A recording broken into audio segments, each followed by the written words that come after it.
अस्सलामुअलैकुम। आज हमारे पास नोकिया 105 है। इसकी चार्जिंग बेस का फॉल्ट है। चार्जिंग बेस तो मैंने पहले ही हटा दी थी। चले मैं अब इसे ओपन कर लेता हूँ।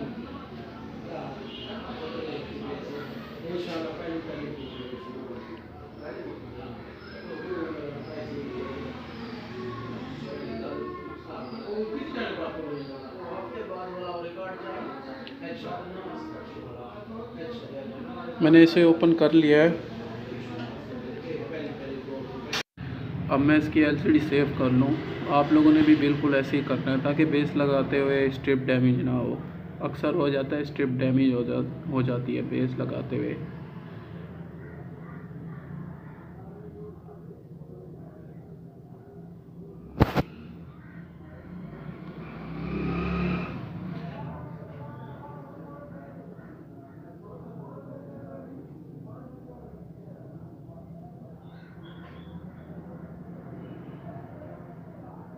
आपने इन पॉइंट को मीटर्स के ज़रिए चेक कर लेना है। मेरे पास जो नोकिया 105 है इसका प्लस पॉइंट वर्क नहीं कर रहा, मतलब कि मिस है बोर्ड में। मैं आपको चेक करवा देता हूँ मीटर की मदद से।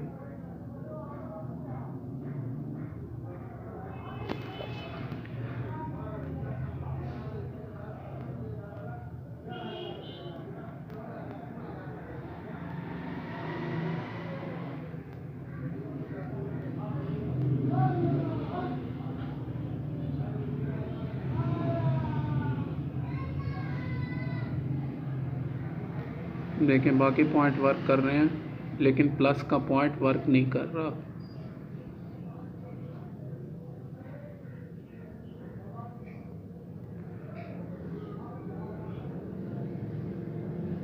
आज हम इसका आपको सॉल्यूशन बताएंगे।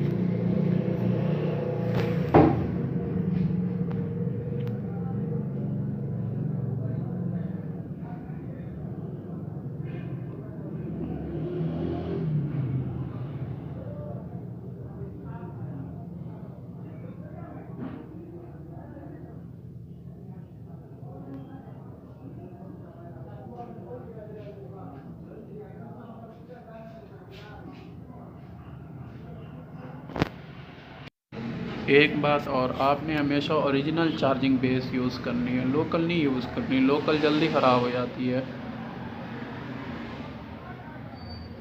ओरिजिनल काफ़ी अरसा चल जाती है। बाज़ औक़ात तो अगर एहतियात करने वाला बंदा हो तो ख़राब ही नहीं होती।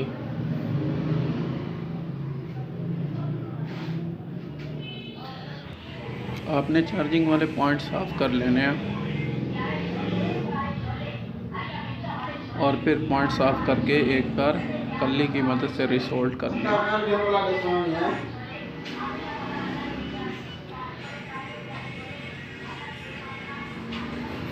आपने भी एक बार ज़रूर रिसोल्ट करना है पॉइंट को अच्छे से।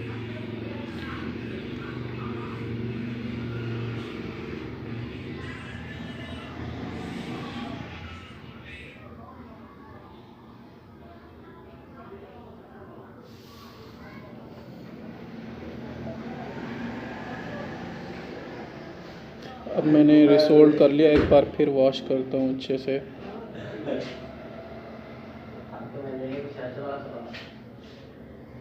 आपने भी बिल्कुल पॉइंट अच्छे से वॉश करना है ताकि बोर्ड पर कार्बन बाकी ना रहे, खासकर पॉइंट पर।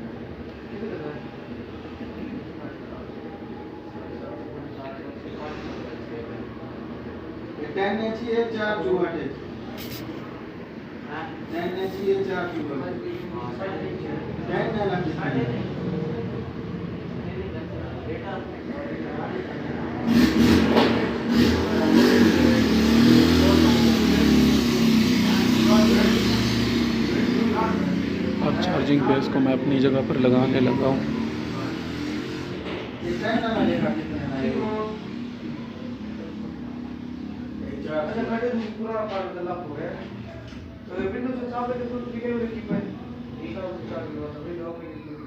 हमारा विंडो पे ये यार सामान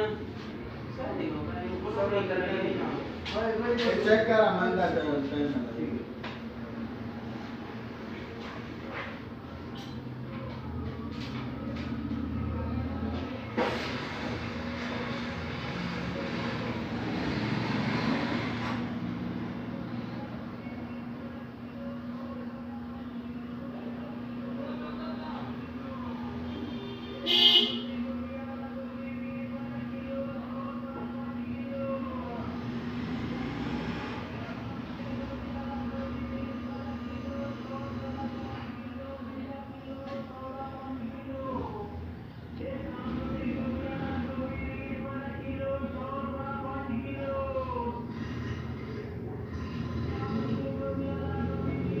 पहले तो हमने एक साइड इसकी सोल्ड करनी है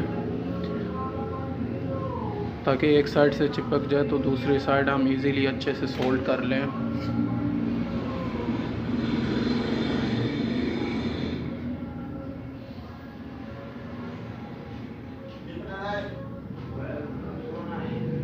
सही है।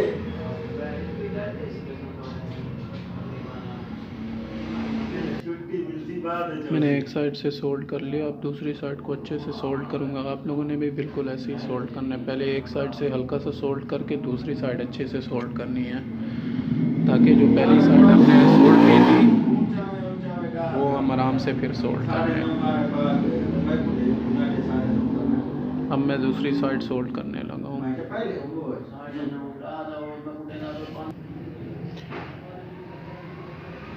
आप लोगों ने आगे से भी अच्छे से सोल्ड कर लेना ताकि कस्टमर को कोई टेंशन ना हो।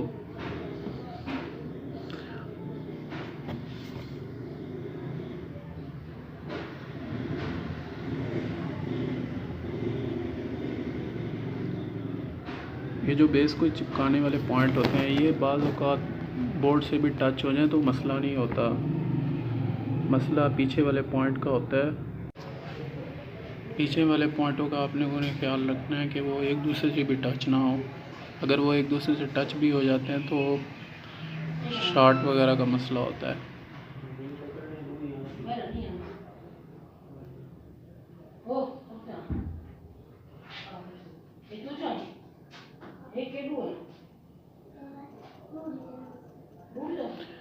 मैं पीछे वाले पॉइंट सोल्ड करने लगा हूँ। आपने थोड़ा बहुत बिरोज़ा डालकर अच्छे से सोल्ड करना है ताकि बिल्कुल प्रॉपर सोल्ड हो जाए और एक दूसरे से टच भी ना हो पॉइंट।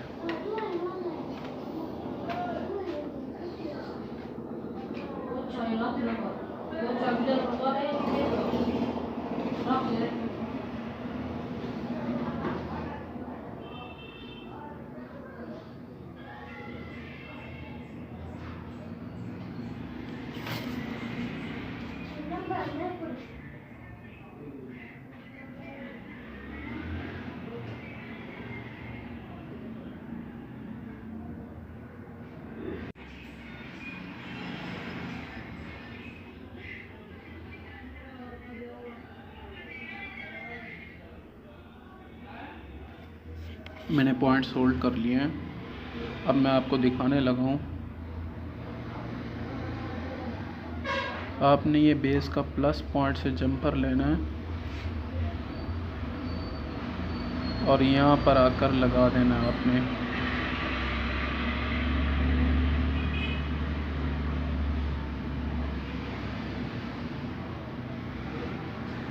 मैं जंपर करने के बाद भी आप लोगों को दिखा दूँगा।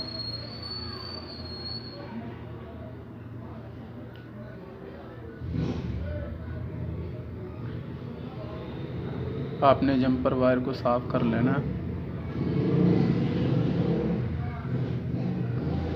मीन्स के कल्ली लगा ले लिए हैं जंपर वायर पर।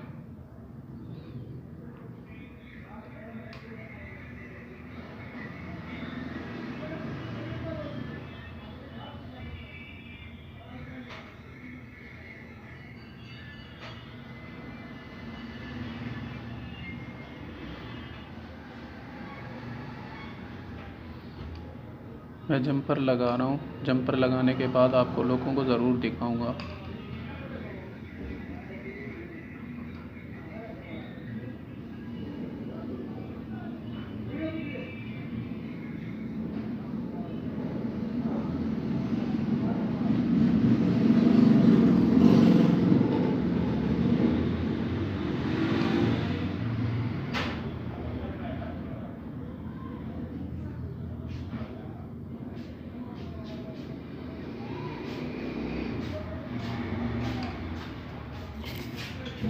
हाँ हाँ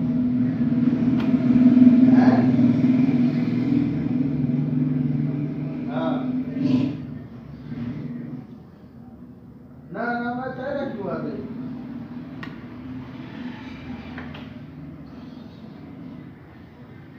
हाँ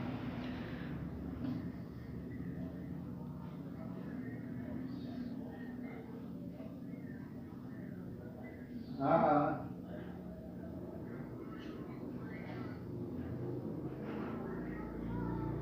चलो ठीक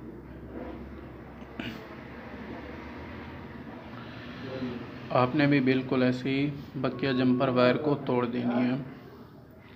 हाँ चक्कर लग जाता है दुकान में।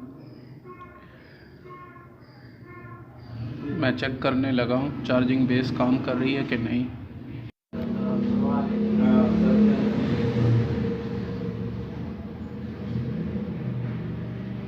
पहले तो मैं मीटर की मदद से चेक करूँगा कि बैटरी टर्मिनल पर करंट आ रहा है कि नहीं। आपने मीटर को DC 10 वोल्ट पे सेट करना है और मीटर की जो ग्राउंड की केबल है, मतलब कि माइनस केबल, तो आपने कहीं भी ग्राउंड पर रखनी है, और जो जमा की है मीन्स के करंट वाली, तो आपने प्लस पॉइंट पर रखनी है। देखें करंट आ रहा है।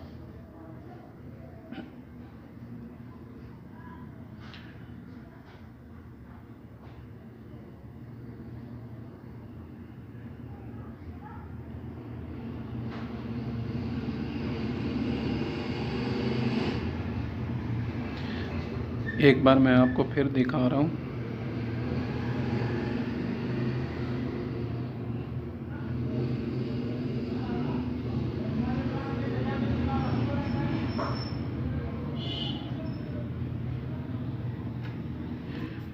अब मैं मोबाइल फिट करके आपको चेक करवाता हूँ कि ये मोबाइल चार्ज होता है या नहीं।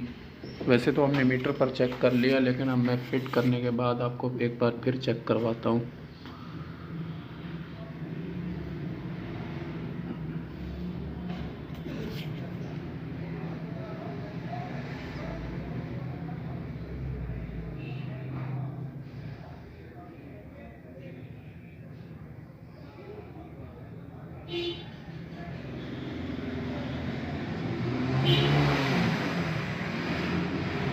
देखें हमारी चार्जिंग बेस काम कर रही है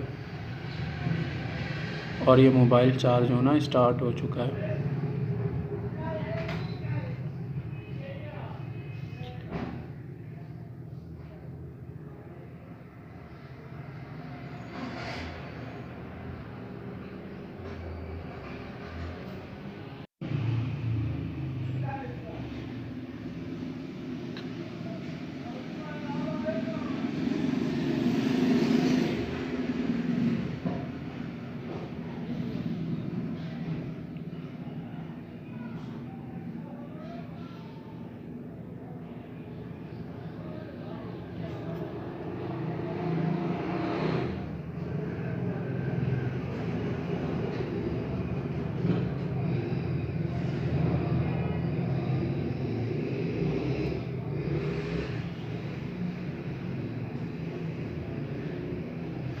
देखें एक बार फिर मैं आप लोगों को चेक करवाता हूँ। देखें चार्जिंग बेस काम कर रही है। ऐसी मज़ीद वीडियोस के लिए हमारे चैनल को सब्सक्राइब कीजिए। अगर वीडियो पसंद आई है तो लाइक कमेंट भी ज़रूर कीजिए। अल्लाह हाफिज़।